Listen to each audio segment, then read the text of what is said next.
Hello बच्चों, आप सभी को मेरा नमस्कार। जय हिंद बच्चों, आज की इस वीडियो में हम करेंगे कक्षा 6 विज्ञान और इसमें अध्याय 15 रहेगा हमारे चारों ओर वायु।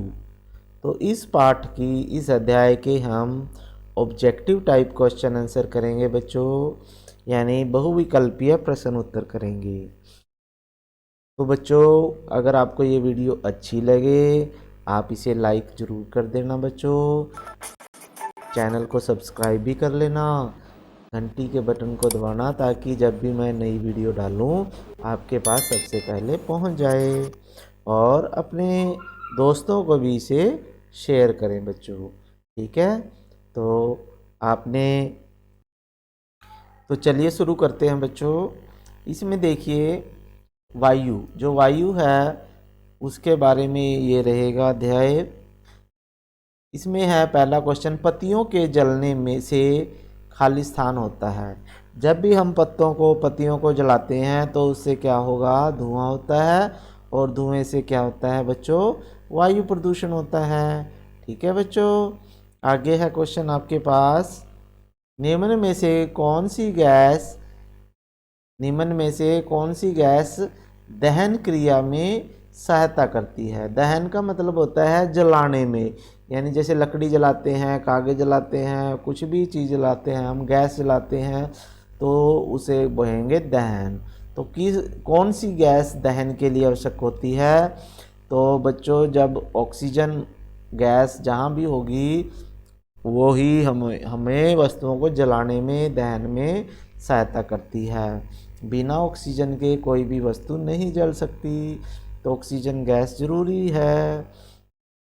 आगे है सभी बच्चों, सभी जीवों के लिए आवश्यक गैस, सभी जीवों के लिए यानी सांस किस गैस में लेते हैं, ऑक्सीजन के द्वारा लेते हैं बच्चों।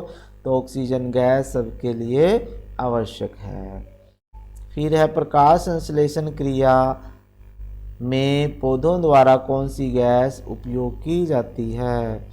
तो पेड़ पौधे जो है कार्बन डाइऑक्साइड गैस का उपयोग करते हैं बच्चों प्रकाश संश्लेषण क्रिया में। ठीक है, कार्बन डाइऑक्साइड गैस। आगे है आपके पास क्वेश्चन, पारदर्शी वस्तु का उदाहरण है। पारदर्शी वस्तु कौन सी है, क्या है, वायु जो होती है वो पारदर्शी होती है, यानी जिसके आर पार हम देख सकें। वायु का रंग कैसा होता है बच्चों।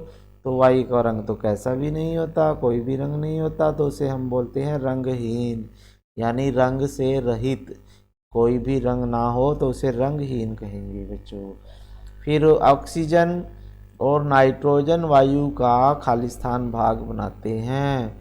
तो ऑक्सीजन और नाइट्रोजन मिलकर 99% यानी 99% भाग जो है ऑक्सीजन और नाइट्रोजन है बच्चों।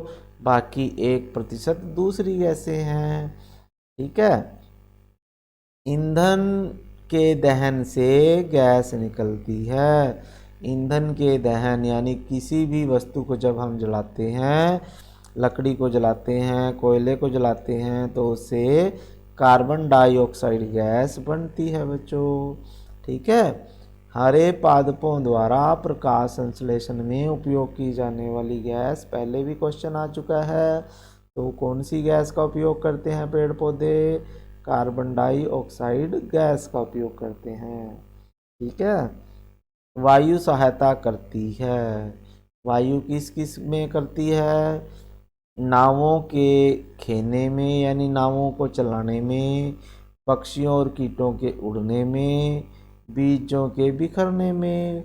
तो इन सभी में वायु जो है सहायता करती है बच्चों। ठीक है, तो उपरोक्त सभी आ जाएंगे। वायु का मुख्य अवयव क्या है। तो वायु में सबसे ज़्यादा नाइट्रोजन गैस होती है बच्चों। तो मुख्य अवयव जो है नाइट्रोजन गैस है। फिर है पर्वतारोही अपने साथ ऑक्सीजन का सिलेंडर लेकर जाते हैं। किसका सिलेंडर लेके जाते हैं, ऑक्सीजन का। वो पीछे पीठ पे लगा के रखते हैं ना, और जो समुद्र के अंदर जाते हैं ना तब भी ऑक्सीजन का ही सिलेंडर होता है वो। फिर है श्वसन प्रक्रम में उत्पन्न गैस। श्वसन का मतलब जो सांस लेते हैं, सांस के द्वारा हम कौन सी गैस छोड़ते हैं, तो वो होती है कार्बन डाइऑक्साइड गैस। और कौन सी गैस अंदर ले जाते हैं, ऑक्सीजन, बाहर कार्बन डाइऑक्साइड गैस छोड़ते हैं। वायु में नाइट्रोजन कितने प्रतिशत है, तो वायु में नाइट्रोजन जो है बच्चों 78% है, 78%। ठीक है, तो जिस प्रक्रम द्वारा वायुमंडल में ऑक्सीजन उत्सर्जित होती है उसे क्या कहते हैं, प्रकाश संश्लेषण कहते हैं। यानी प्रकाश संश्लेषण द्वारा कार्बन डाइऑक्साइड गैस तो पेड़ पौधे लेते हैं लेकिन ऑक्सीजन गैस छोड़ते हैं। ठीक है, फिर आगे है आपके पास पवन चक्की महत्वपूर्ण है क्योंकि यह विद्युत भी उत्पन्न करती है, मृदा में से जल निकालती है, आटा चक्की से आटा पीस सकती है। तो इन सभी कार्यों में पवन चक्की का उपयोग किया जाता है बच्चों। फिर है वायु का कौन सा घटक जलने में सहायता करता है, तो वायु का ऑक्सीजन जो है, वायु में जो ऑक्सीजन गैस है उसी के कारण ही हम वस्तुओं को जला सकते हैं। फिर है प्रकृति में जल चक्र के लिए वायु में क्या उपस्थित होना अनिवार्य है, यानी जल चक्र के लिए वायु में क्या होना चाहिए बच्चों, जल वाष्प होने चाहिए। ठीक है, तो जल वाष्प उपस्थित होंगे तभी वर्षा होती है बच्चों। पर्वतारोही अपने साथ ऑक्सीजन का सिलेंडर ले जाते हैं क्योंकि अधिक ऊंचाई पर जो वायु है वो विरल हो जाती है। विरल का मतलब वहाँ पर ऑक्सीजन की मात्रा कम हो जाती है। फिर है वायु में डैश के समय और स्थान के साथ बदलते रहते हैं, तो वायु में जो धूल के कण हैं, ऑक्सीजन और जल वाष्प, ये सभी जो हैं समय और स्थान के साथ बदलते रहते हैं। ठीक है, कहीं पे धूल ज़्यादा होती है, कहीं पे कम होती है, कहीं ऑक्सीजन ज़्यादा है, कहीं कम है। फिर है हमारे नाक के छोटे छोटे बाल खाली स्थान को श्वसन तंत्र में जाने से रोकते हैं। तो हमारे नाक के अंदर छोटे छोटे जो बाल होते हैं बच्चों, वो धूल कणों को हमारे शरीर के अंदर जाने से रोकते हैं, हमारे फेफड़ों में जाने से रोकते हैं, क्योंकि धूल कण जो हैं वो बालों में अटक जाते हैं। फिर है अगला क्वेश्चन, पौधे प्रकाश संश्लेषण की क्रिया द्वारा कौन सी गैस उत्सर्जित करते हैं, उत्सर्जित का मतलब निकालते हैं, तो कौन सी गैस छोड़ते हैं पौधे, ऑक्सीजन गैस छोड़ते हैं, कार्बन डाइऑक्साइड गैस वो लेते हैं। कार्बन डाइऑक्साइड हवा में से डैश होती है, कार्बन डाइऑक्साइड गैस जो होती है हवा से भारी होती है बच्चों, कैसी होती है, भारी होती है। बहती हुई वायु में निहित ऊर्जा जो होती है वो पवन ऊर्जा होती है, यानी पवन में जो ऊर्जा होती है वो पवन ऊर्जा है। जल में जो ऊर्जा होती है उसे जल ऊर्जा कहते हैं।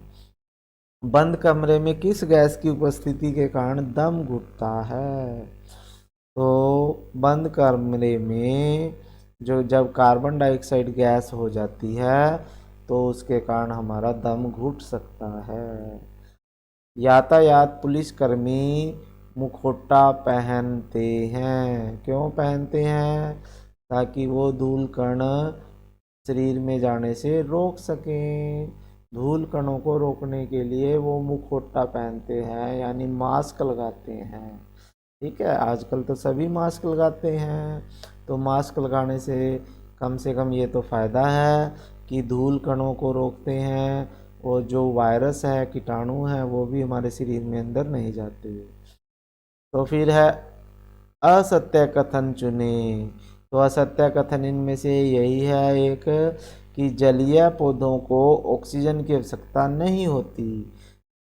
जबकि जलीय पौधों को भी ऑक्सीजन की आवश्यकता होती है और जलीय पौधे जो है जल में घुली हुई ऑक्सीजन का उपयोग कर लेते हैं। फिर है पृथ्वी की हानिकारक किरणों से रक्षा करती है। तो पृथ्वी की हानिकारक किरणों से रक्षा ओजोन परत करती है बच्चों। ओजोन परत है जो सूर्य से आने वाली पराबैंगनी किरणों से हमारी रक्षा करती है।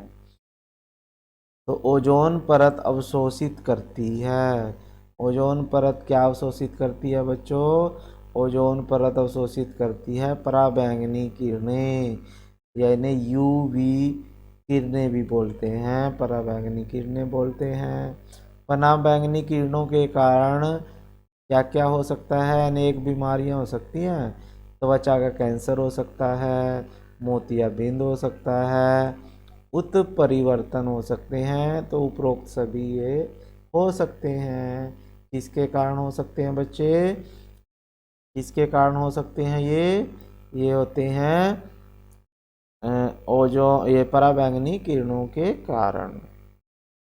फिर है ओजोन परत बनती है।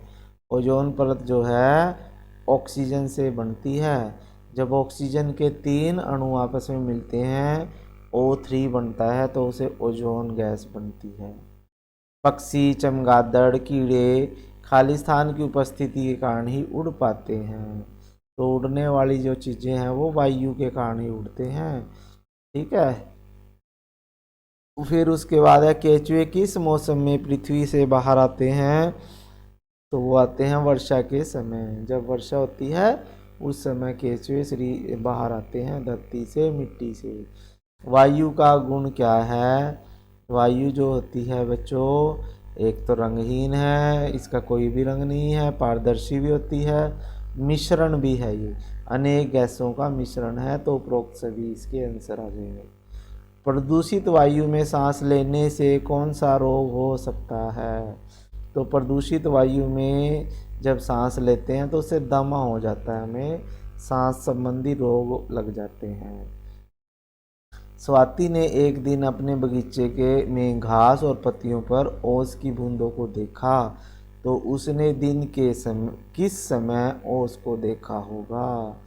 तो सुबह सुबह होती है ओस, तो सुबह सुबह 6 बजे देखा होगा बच्चों उसने। ठीक है। तो सुबह सुबह होती है ओस, आप सभी को पता है ये तो बात। ठीक है बच्चों। तो अगर आपको ये वीडियो अच्छी लगी तो आप इसे लाइक कर दीजिए, चैनल को सब्सक्राइब ज़रूर कर लीजिए, क्योंकि इसमें साइंस की आपकी तैयारी अच्छी से होती रहेगी। और अपने दोस्तों को इस वीडियो को भेजेंगे। ठीक है बच्चों, फिर मिलेंगे, तब तक के लिए आपको जय हिंद।